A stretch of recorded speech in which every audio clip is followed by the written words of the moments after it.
정말 신이 나네요. 오늘 함께 나눌 말씀의 제목은 주바라기 신앙입니다. 다 같이 한번 따라 합시다. 주바라기 신앙. 주바라기 신앙이 뭐죠? 주님만 바라보는 신앙을 갖자는 거죠. 해바라기가 해를 바라보듯이 우리는 주님만 바라보자. 그런데 여러분, 인생을 살다 보면 좌천할 때도 있고 실패할 때도 있지요. 그런데 그 실패할 때조차도 하나님의 선하신 뜻이 담긴 줄 믿고서 범사에 감사하며 살아가면 얼마나 좋겠습니까? 그런데 잘 안 되죠. 아무리 신앙이 돈독한 사람이라 할지라도 신이 아니기에, 하나님이 아니기에 어려움이 극심하면 그 신앙 흔들릴 수 있다는 겁니다. 여기는 이대성 목사도 예외는 아닙니다. 그렇습니다, 여러분. 어떤 시인의 말처럼 흔들리지 않고 피는 꽃은 없습니다. 다 흔들리면서 꽃은 핍니다. 진리입니다. 근데 여러분, 우리의 신앙이 흔들릴 때도 있겠지만 주님을 향한 우리의 깊은 속마음만큼은 결코 흔들려서는 안 된다는 겁니다. 왜냐하면 주님께서는 어제나 오늘이나 영원토록 동일하시기 때문에. 여러분, 처음도 중요하고 과정도 중요하지만 가장 중요한 것은 마지막입니다. 처음에 성공하고 마지막에 실패하는 것보다는 처음에는 실패했다 할지라도 마지막에 성공하는 것, 이것이 더 중요합니다. 요즘 월드컵 경기가 있잖아요. 그래서 밤마다 잠을 못 잘 때가 많이 있는데, 여러분, 그 경기를 보면서 저는 이런 생각을 해봐요. 전반전, 후반전 계속 1대0으로 지고 있었어요. 그런데 90분이 다 끝나고 마지막 루스타임만 남았어요. 근데 그 마지막 루스타임 5분 안에 2골을 넣게 되면 이기는 겁니다. 전반전 계속 지고 있었더라도, 후반전 계속 지고 있었더라도 마지막 남아있는 그 시간에 골을 넣으면 이기는 거죠. 저는 이번 월드컵 경기에서 그런 경고를 참 많이 봤잖아요. 우리 국가대표 선수들이 참 질타를 많이 받았어요. 근데 한 방에 다 그게 만회가 됐잖아요. 독일과의 경기를 통해서. 그 전까지는 그렇게 많은 국민들이 질타하다가 독일과의 경기에서 최선을 다하는 모습을 볼 때, 그리고 마지막 2골을 넣고 승리의 감격을 맛보는 모습을 볼 때 우리 온 국민들도 즐거워했죠. 비록 16강에는 떨어졌는데도 기뻐했어요. 여러분, 축구 경기에서 이기는 건 물론 중요해요. 그렇지만 질 수 있는 겁니다. 지면 다음에 또 이기면 되는 겁니다. 이게 끝이 아니잖아요. 운동 경기는 다시 할 수 있는 시간이 있어요. 근데 신앙생활은 다시 할 수 없습니다. 신앙생활은 잘못하면 끝입니다. 마지막이 잘못되면 그것은 지옥일 수밖에 없습니다. 그러므로 우리가 마지막에 신앙생활을 잘해야 됩니다. 끝이 좋아야 합니다. 그럼 여러분, 주를 향한 충성을 포기함으로 처음 된 자로서 나중된 자 되지 마시고 끝까지 충성을 다함으로 나중된 자로서 처음 된 자 다 되시기를 간절히 바랍니다. 특별히 오늘 본문은 끝까지 충성을 다하는 삶의 중요성 잘 말해주고 있는 본문입니다.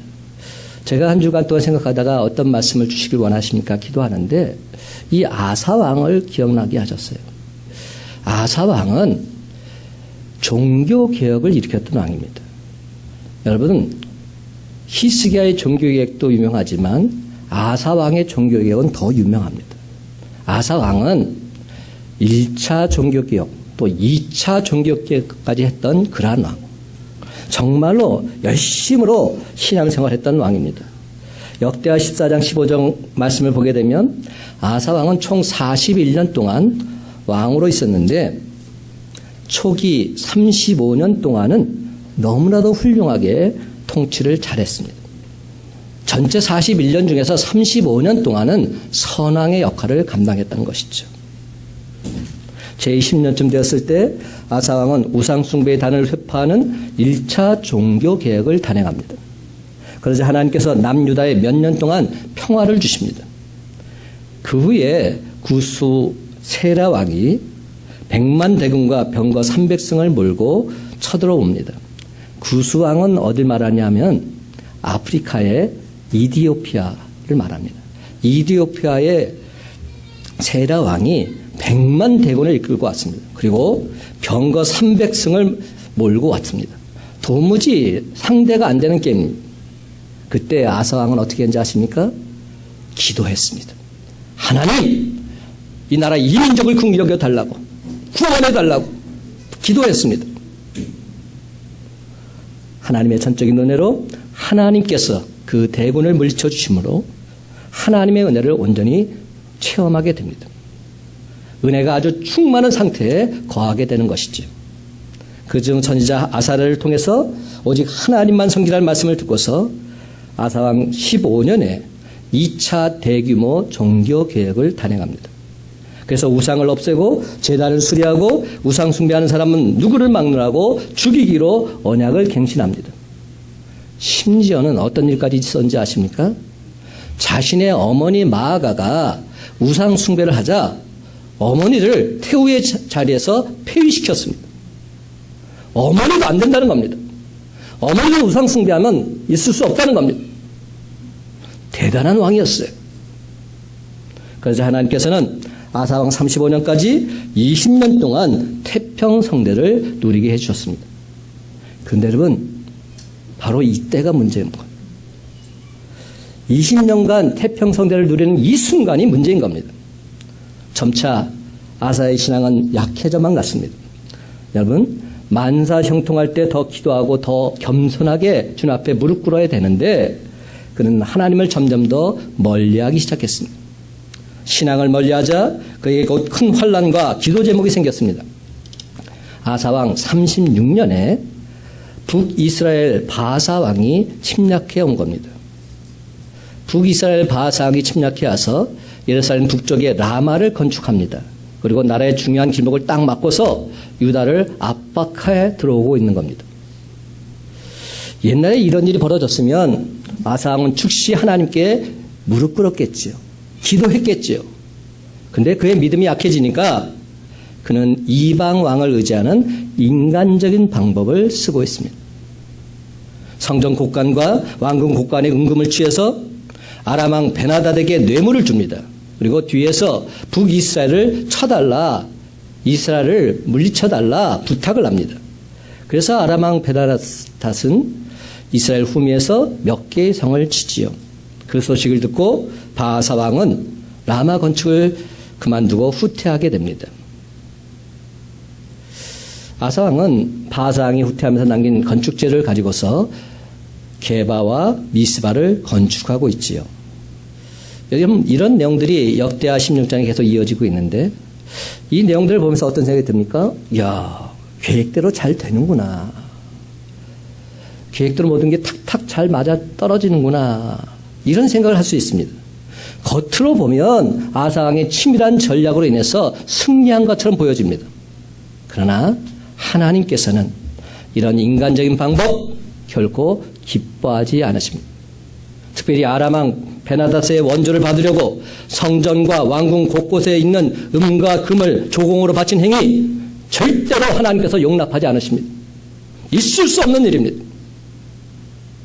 치욕적인 행위입니다. 구수왕의 100만 대군을 물리칠 때의 웅대하고 멋있었던 신앙은 이미 사라진 지 오래였습니다. 이런 아사왕의 모습을 보고 한탄한 한 선지자가 있었는데 바로 오늘 본문에 나오는 하나니 선견자입니다. 9절에 나오지요. 하나는 아사왕에 나와서 이렇게 말합니다. 왕이시여, 왕은 100만 구수대군과 싸울 때도 믿음으로 이겼는데 지금 아람 왕을 의지하면 되겠습니까? 이방 왕을 의지하면 되겠습니까?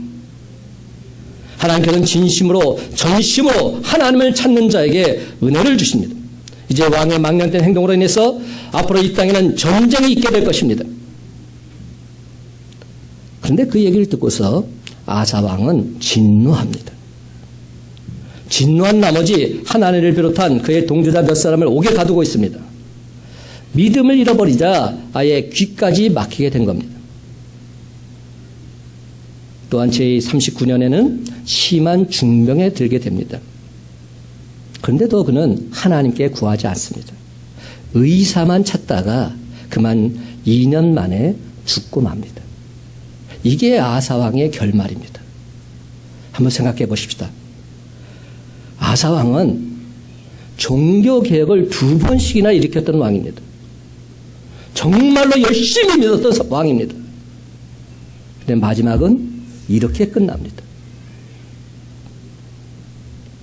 그는 결국 신앙으로 시작했다 육신으로 마치게 된 것이죠. 제가 이 말씀을 왜 특히인지 아십니까? 우리의 인생은 다시가 없다는 겁니다. 내가 이렇게 살다가 다시 태어나면 잘 살면 되지. 말도 안 되는 소리 하지 마십시오. 우리 인생은 한 번뿐입니다. 예수 믿고 살면 천국이요, 예수 믿지 않으면 지옥입니다. 그러면 우리는 똑바로 믿어야 됩니다. 아사 왕처럼 열심히 신앙생활하다가 하나님 영광 가리움으로 결국 비참한 최후를 맞이해서는 안 된다는 겁니다. 그러므로 사랑하는 성도 여러분, 아사 왕의 안타까운 모습을 바라보면서 하나님 과연 어떤 신앙을 원하시는지 분명히 깨달아 알아서 주바라기의 신앙 다시금 온전히 회복하는 저와 여러분이 다 되시기를 예수님의 이름으로 간절히 축원합니다. 그렇습니다. 첫째로 우리의 신앙이 날마다 갱신되어져야 합니다.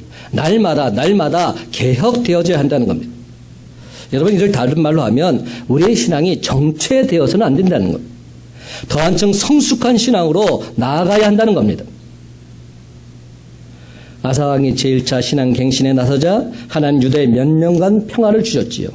그리고 구스왕의 100만 대군을 물리친 후에 2차 신앙 갱신을 하자 하나님 유다에 장기간 평화를 허락해 주셨습니다.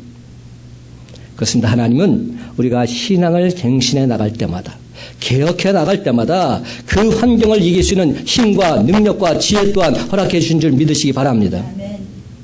우리는 이런 은혜 너무나도 많이 체험하며 살아왔습니다. 하나님, 저에게 있는 이 약점 제가 주님 믿고 한번 고쳐보겠습니다. 이렇게 다짐하고서 힘써 실천하게 되면 신기하게도 무엇인가 깨진 부분이 복원되고 막힌 부분이 뚫리고 병든 부분이 고쳐지는 것을 목도하게 됩니다. 하나님, 제가 끊어야 할 것 끊지 못했는데 이번 주에 확실히 끊겠습니다. 각오하고서 그것을 단호하게 실천해 나가면 그동안 자기 자신을 얽어맸던 삿을 신기하게 끊어짐을 발견하게 되지요. 여러분, 이것이 바로 신앙 갱신의 축복입니다.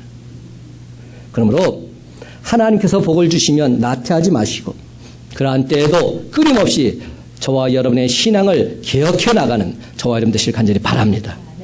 그래야 하나님의 축복이 지속적으로 우리 곁에 머물게 될 것입니다.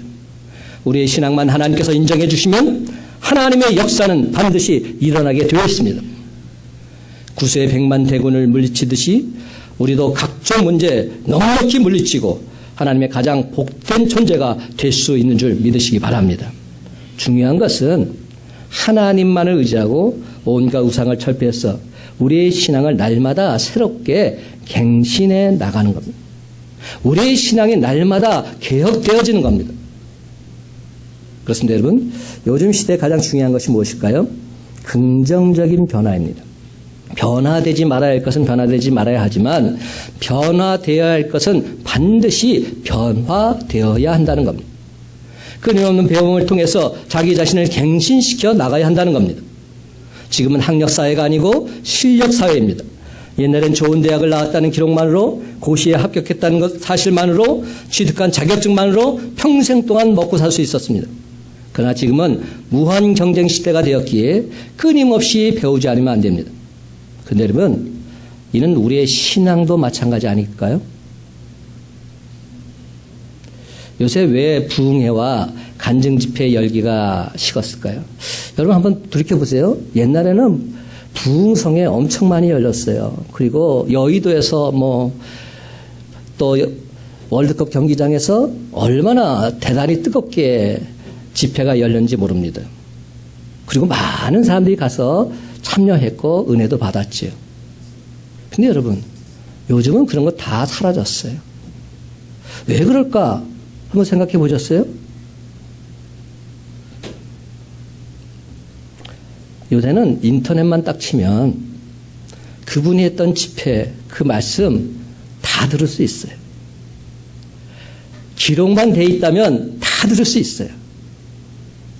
굳이 거기까지 안 가도 다 은혜 받을 수 있어요. 그래 여러분, 만약에 10년 전이나 5년 전이나 가는 곳곳마다 비슷한 얘기만 했다면 누가 그 말씀을 듣고 새롭게 감동받을까요? 성령님은 날마다 새로운 말씀을 주시고 날마다 새로운 체험을 주기를 원하십니다. 저는 오늘 시간도 성령님께서 새로운 체험, 새로운 감동을 우리 모두에게 허락해 주시기를 간절히 바랍니다. 그렇기 때문에 여러분, 과거에 한번 체험했던 그 특이한 체험으로 인생 전체의 승부를 내려고 해서는 안 됩니다. 내가 경험했던 그 신비한 체험 하나만 갖고서 그렇게 신앙생활에서는 안 된다는 겁니다. 과거에 교통사고로 거의 죽었다가 살아난 체험을 했다 할지라도 현재 하나님의 강권된 은혜와 체험을 받지 못한다면 그것은 다 공허한 메시지일 뿐입니다. So what? 과거에 그렇게 놀라운 은혜를 체험했다 하더라도 지금 그렇지 못하다면 무슨 소용이 있습니까? 아무런 소용이 없습니다. 아사 왕과 똑같습니다. 그래서 사도 바울은 이렇게 고백했지요. 나는 날마다 죽노라. 여러분, 이 말의 뜻이 뭔지 아세요? 포커스가 죽는 데 있는 게 아닙니다. 포커스가 사는 데 있는 겁니다. 날마다 죽는다는 말은 무슨 말입니까? 날마다 다시 산다는 말입니다. 예수 십자가로 날마다 죽고 예수 부활로 다시금 산다. 나는 날마다 부활의 기쁨을 누리며 살아간다. 이런 고백을 하고 있는 겁니다.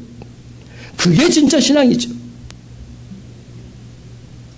그리고 날마다 죽는다는 말은 날마다 다시 산다는 말입니다.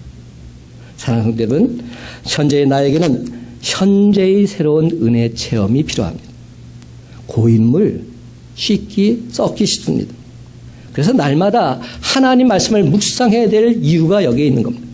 날마다 쉬지 말고 하나님께 기도해야 될 이유가 여기에 있는 겁니다. 계속 말씀을 접하지 않으면 나태하게 될 수 있고 계속 기도하지 않으면 우리 신앙이 후퇴할 수밖에 없습니다. 사탄 마귀가 그냥 그들을 내버려 두지 않기 때문에 당연합니다. 그렇습니다. 끊임없이 우리의 신앙이 갱신되어지지 않는다면 처음 된 자가 나중 될 수밖에 없는 겁니다. 그러므로 사랑하는 성도 여러분, 사도 바울처럼 오직 예수 그리스도로 말미암아 우리의 신앙이 날마다 갱신되어짐으로 성숙한 신앙인으로 세워져가는 저와 여러분의 삶이 다 되시기를 주님의 이름으로 간절히 축원합니다. 두 번째로, 그러기 위해서는 듣는 귀가 열려야 합니다.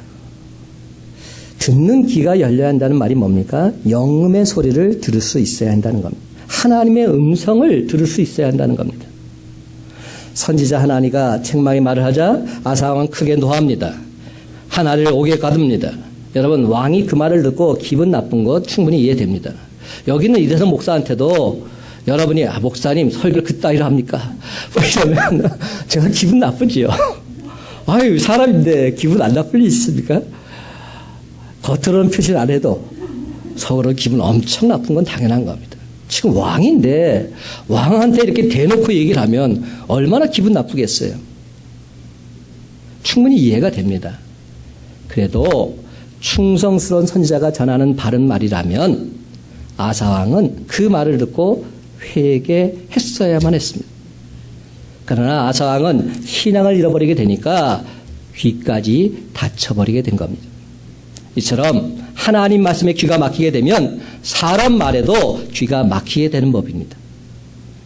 역사를 살펴보면 왕들의 비참한 말로는 대개 귀가 막히는 데서부터 비롯됩니다. 여러분, 왕뿐 갈 필요도 없어요. 부부 관계도 마찬가지고요. 교회에서도 마찬가지예요. 귀가 막히게 되면서부터 문제가 발생하는 겁니다.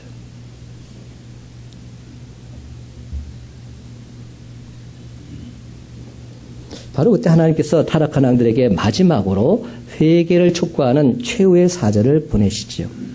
그 최후의 사자는 왕이 그때까지 가장 신임하고 헌신하던 측근의 신하인 경우가 대부분입니다.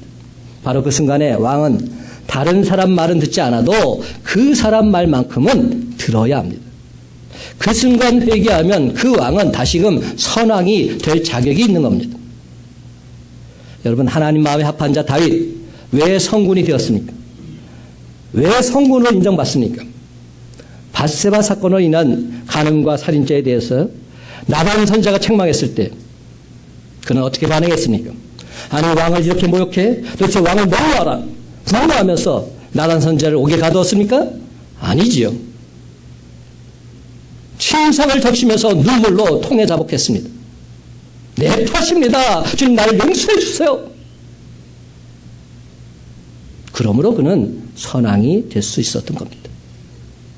마찬가지로 아사 왕도 하나님 선지자의 말을 듣고서 자신의 잘못을 철저하게 통해 자복했다면 다윗 왕처럼 성군이 되었을 겁니다. 두 번씩이나 종교개혁을 이룩한 위대한 왕으로 추앙받았을 겁니다. 여러분, 사람은 누구나 다 한때는 잘못할 수 있습니다. 근데 중요한 것은 잘못한 뒤의 모습입니다. 아사왕 회개하지 않았습니다. 이 장면을 보면 하나님과의 관계가 잘못되면 사람과의 관계도 잘못된다는 사실 분명하게 깨닫게 됩니다. 하나님과의 관계는 사람 관계의 확증이요, 사람 관계는 하나님 관계의 반증이기 때문에 이처럼 사람 관계가 막힌 사람, 하나님 관계도 막혀있고 하나님 관계가 막힌 사람 또한 사람 관계도 막혀있을 수밖에 없습니다. 그런 의미에서 우리가 열린 마음과 열린 길을 가지고 있다는 것 얼마나 중요한지 모릅니다. 특히 선지자의 말을 듣지 않았다는 것은 예배에 대한 기쁨과 감격이 다 사라졌다는 의미입니다. 더 이상 하나님 말씀이 은혜로운 말씀으로 들리지 않는다는 사실입니다. 그렇습니다, 여러분. 신앙생활에서 가장 무서운 징조가 뭔지 아세요? 하나님 말씀이 은혜롭지 않은 거예요.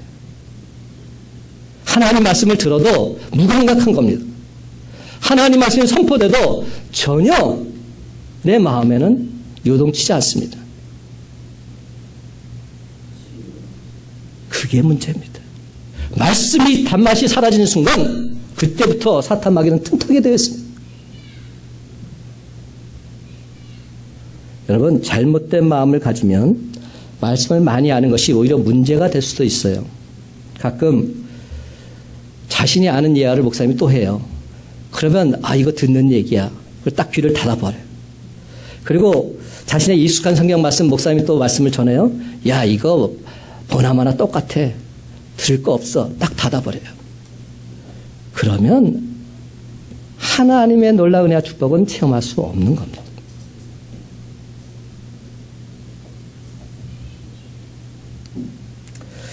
그런데 여러분, 그때 시시하게 들으면 동시에 은혜의 문은 닫히게 될 수밖에 없고 그때 더 진지하게 그 말씀을 내게 주신 말씀으로 받아들이면 동시에 하나님의 은혜 축복의 문도 열리게 될 줄 믿으시기 바랍니다. 아멘. 어떤 말씀이 선포되더라도 이 말씀을 통해서 주님께서 내게 주신 생명의 말씀인 줄 내가 믿습니다. 주님 말씀 없어서 조기 듣겠나이다.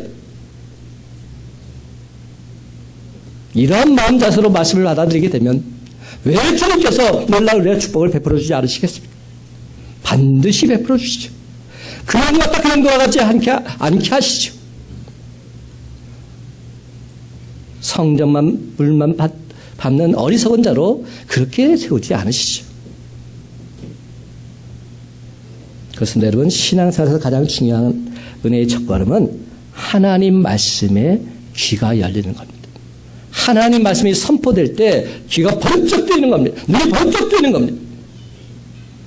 귀가 막히면 입만 무성한 열매 없는 그러한 신앙이 될 수밖에 없다. 진정 바라보지 못하면 세상적인 것만 바라보며 하나님의 영광을 가릴 수밖에 없기 때문에 지금 만약 말씀에 대한 기쁨과 감격이 없으시다면 오는 시간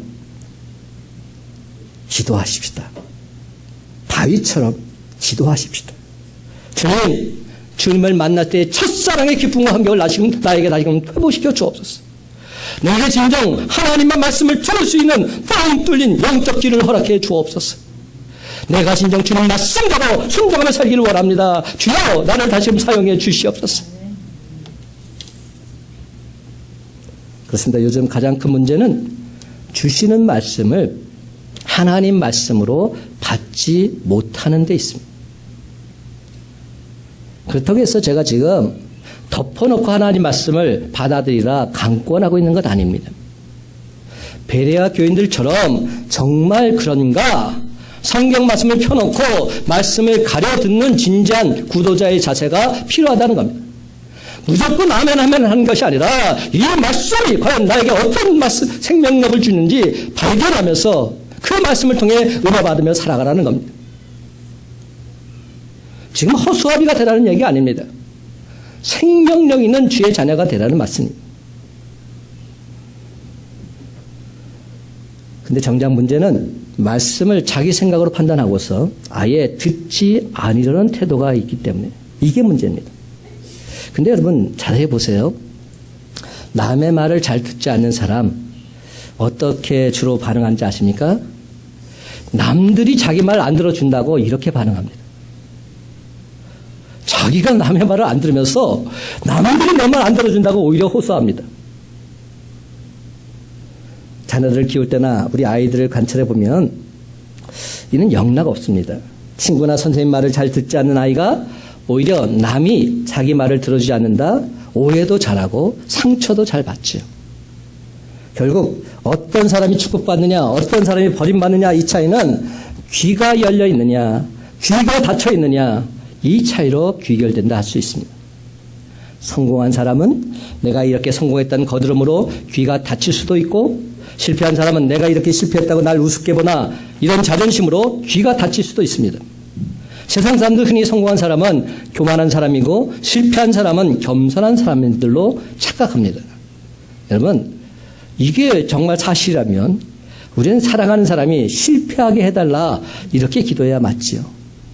근데 그것이 사실이 아니잖아요. 성공한 사람 중에도 겸손한 사람이 많고 실패한 사람 중에도 교만한 사람 많습니다. 교만은 성공과는 관련이 없습니다. 교만은 인격과 관련이 있고 신앙과 관련이 있습니다. 정말 중요한 것은 성공해도 겸손하게 말씀을 잘 받고 실패해도 겸손하게 말씀을 잘 받는 삶을 사는 겁니다. 그렇습니다. 우리의 귀가 열리게 되면 축복의 문도 동시에 열리게 될 것이요. 우리의 귀가 막히게 되면 고통의 문도 함께 열리게 될 것입니다. 사랑하는 성도 여러분, 우리의 귀가 온전하게 열려서 영적 분별력을 통해서 하나님께서 우리에게 들려주신 생명력의 말씀, 그 말씀대로 준행하며 살아가는 저와 여러분의 삶이 다 되시기를 예수님의 이름으로 간절히 축원합니다. 그러기 위해서는 마지막 세 번째, 오직 주님만 바라봐야 합니다.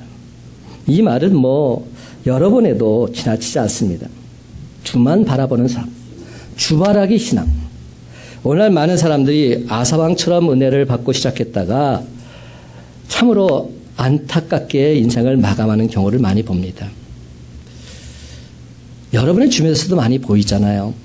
열심히 신앙생활하는 것 같았는데 마지막 말로가 참으로 안타까운 삶. 왜 그럴까?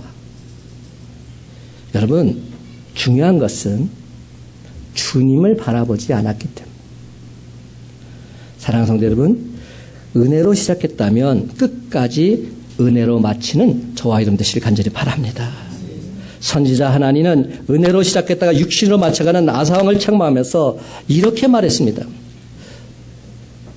어떻게 말했을까요? 9절 상반절 이 말씀을 우리 함께 읽어보십시다. 9절 상반절입니다. 시작.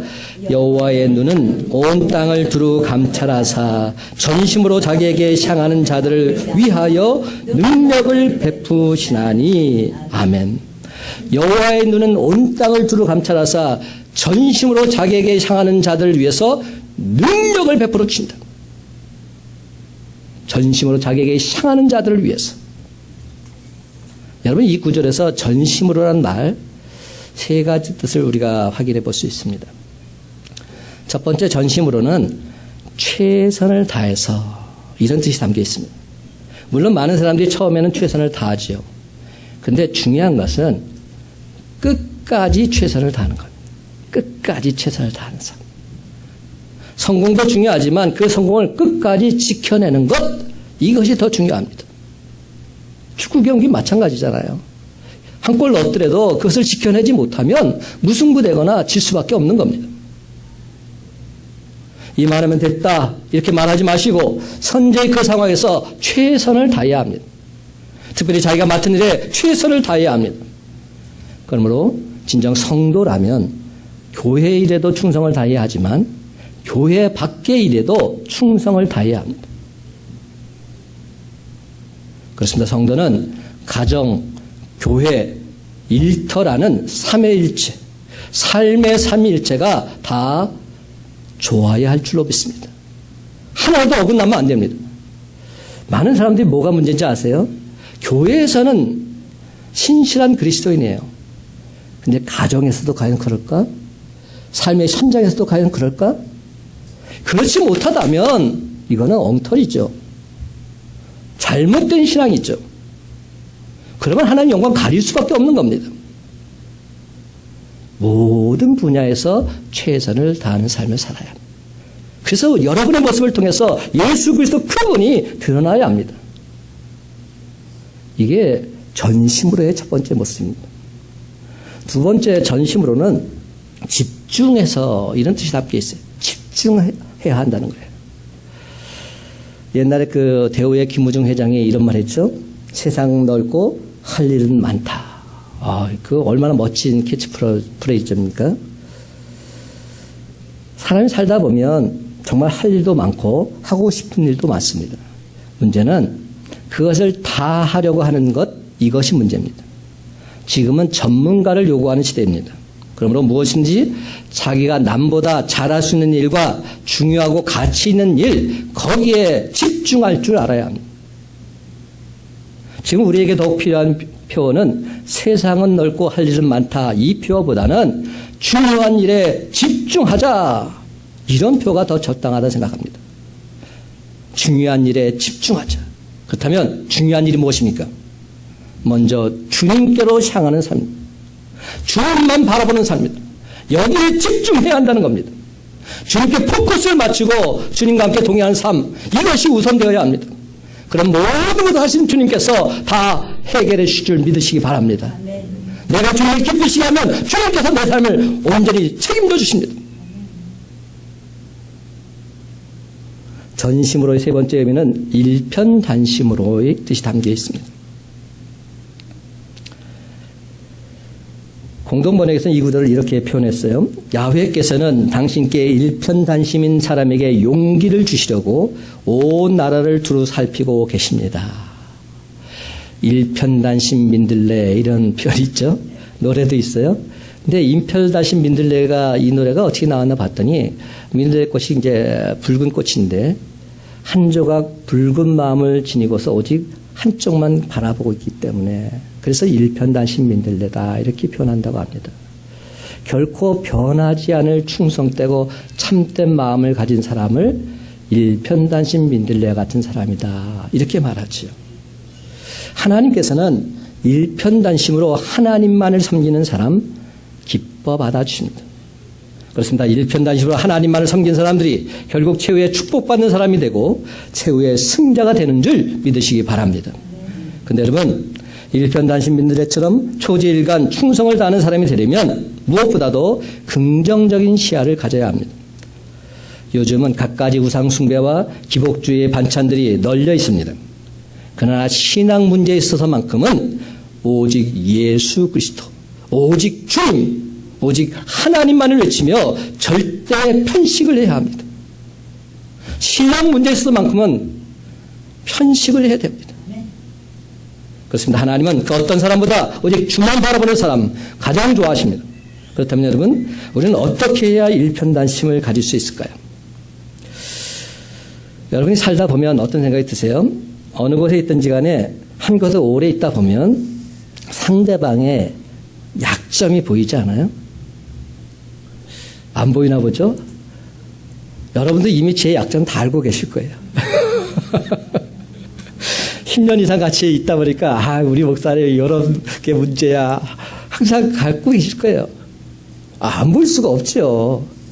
부부가 같이 살다 보면 상대방의 약점 안 보인다면 그거야말로 부부가 아니에요. 다 보이게 돼 있습니다. 바로 그 약점을 바라보고 그 단점을 바라보고 어떻게 행동하느냐 하는 것이 중요한 겁니다. 그것을 창조적인 관점으로 긍정적인 관점으로 바라보게 되면 그 약점조차도 단점조차도 은혜가 되는 겁니다. 또 한 가지 일편단심으로 충성을 다하려면 여러분 자신의 충성을 잊어버려야 합니다. 무슨 말인지 아세요? 내가 이만큼 충성을 다했는데, 내가 이만큼 중요한 인물인데, 이런 생각 떨쳐버려야 합니다.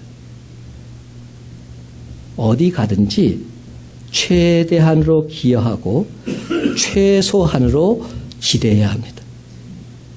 제가 이 말 하면서 참 멋있는 말이다 들었어요. 어디 가든지 최대한으로 기여하고 최소한으로 기대하자. 물론 기여는 최대한으로 해야죠. 근데 기대는 최소한으로 하면 됩니다. 그러면 실망하지 않아요. 그러면 섭섭하지 않아요. 주님이 아시지, 주님만 바라보시면 됩니다. 주님께서 다 알고 계신데 뭔 그렇게 근심 걱정이 있으십니까? 주님께서 아셨으면 된 거예요. 그러면 주님께서 인도해 주실 거예요. 그렇습니다, 여러분. 알을 하나 낳아놓고서 온 동네가 시끄럽도록 꽃기어 외치는 암탉과 같은 그런 성도가 되지 마시고 100가지 일을 잘하고서도 묵묵히 충성을 다하는 황소와 같은 그런 성도가 저와 여러분이 되었으면 좋겠습니다. 그렇습니다. 하나님은 진정 겸손한 사람 사용하십니다. 사실 자기를 드러내는 것보다 자기를 감추는 것이 더 복된 일이요, 더 행복한 일이요, 더 신나는 일 아니겠습니까? 춘향전 여러분 아시잖아요. 다 알잖아요. 그래서 이도령이 장원에 급제하고 오죠. 남원골에 왔을 때 곧바로 마패를 들이대지 않아요. 변사돼가지고 딱 이렇게 내리면 참 좋겠는데 그렇게 안 하고 거지처럼 행세하죠. 어이고, 완전히 실패한 사람처럼 그렇게 행세합니다. 그런데 그러면서도 이도령은 얼마나 신이 났을까? 얼마나 상쾌했을까? 자기 안에 권세가 있어도 잠시 그것을 감추는 것 너무나도 신나는 일입니다. 선교를 위해서 최대한 헌신해도, 전도를 위해서 최대한 헌신해도 은밀하게 행하면 그 헌신이 자신에게는 영적인 마패가 되는 줄 믿으시기 바랍니다. 조용히 헌신한 사람, 그를 생각할 때마다 영적인 마패로 생각하고 얼마나 흐뭇하고 얼마나 신나겠습니까? 그렇습니다, 여러분. 결국 행복은 조용히 헌신한 사람의 것이요, 하나님은 이런 사람 그 누구보다도 축복해 주십니다. 2000년 전 예수님이 탄생하실 때는 겨울이었지요. 더욱이 베들레헴은 해발 600m의 고산지대에 있었기 때문에 한밤중에 목자들이 양을 지킨다는 건 매우 힘들고 어려운 일이었습니다. 그래도 목자들은 성전에 바쳐질 희생양을 돌보면서 들판에서 밤을 지새웠습니다. 이처럼 묵묵히 충성을 다했기에 그 많은 쟁쟁한 유대인들 중에서도 목자들이 최초 예수 탄생의 복음을 듣게 된 줄 믿으시기 바랍니다. 그렇습니다. 묵묵히 충성을 다하면 어디선가 복된 소식이 들려지게 될 것입니다. 그러므로 여러분, 때로는 어려움이 있다 할지라도 결코 포기하지 마시기 바랍니다. 오히려 바로 그러한 때 내가 충성된 하나님의 자녀임을 온 세상에 드러내시기 바랍니다. 그렇다면 누가 진정 충성된 사람입니까? 교회 부흥기에 교회를 찾아서 재미있게 즐기는 사람보다는 교회 침체기에 교회를 지키고 주님의 교회를 반드시 일으켜 세우는 데 함께 동역하는 그러한 사람들, 저와 여러분 같은 사람이 진정 복된 주님의 자녀들인 줄로 믿으시기 바랍니다. 주님께서 저와 여러분을 통해서 놀라운 일들을 예비하고 계십니다. 사랑하는 성도 여러분, 성도는 그 어떤 경우에도 인간적인 목적에 의해서 움직이지 마시고 하나님이 주신 사명에 따라서 움직여야만 하는 것이죠. 형통한 날에 충성을 가시하는 것은 충성 아닙니다. 고난 중에서 묵묵히 섬기는 것, 이것이 진짜 충성입니다. 하나님께서 정말로 기뻐하시는 충성된 자의 모습, 과연 어떤 모습일까요? 그것은 바로 저와 여러분이 예배의 성공자가 되는 것입니다. 하나님이 가장 기뻐하시는 예배에 온전히 동참하는 것입니다. 그래서 우리가 진정 예배의 성공자가 되면 하나님께서는 저와 여러분의 앞길 환하게 열어주시고 그 놀라운 하나님의 비밀까지도 확실하게 보여주실 줄로 믿습니다. 사랑하는 성도 여러분, 오늘 우리 성도들의 가장 큰 문제는 다시 말씀드립니다. 전반전보다는 후반전이 약하다는 데 있습니다. 마무리가 약하다는 데 있습니다. 끝맺음을 못한다는 데 여기에 문제가 있는 겁니다. 아무리 볼을 많이 갖고 있어도 골을 넣어야 되지 않습니까? 가난할 때는 기도도 많이 했고 어릴 땐 충성도 많이 했는데 오히려 조금 살게 되니까 불평하고 원망하고 판단해서 결국 아사왕처럼 되어버리는 그런 사람들이 오늘날 비일비재하다는 겁니다. 신앙인들 중에도 너무나도 많이 있다는 겁니다. 그러므로 오늘 시간 다시 한번 간곡하게 부탁드립니다. 2018년 하반기에는 그 어떤 일이 있어도 예배의 끈만큼은 놓지 마시기 바랍니다. 말씀의 끈, 기도의 끈, 이 끈만큼은 더욱 단단하게 붙잡으시기 바랍니다. 이가 놓치면 다 끝나는 겁니다.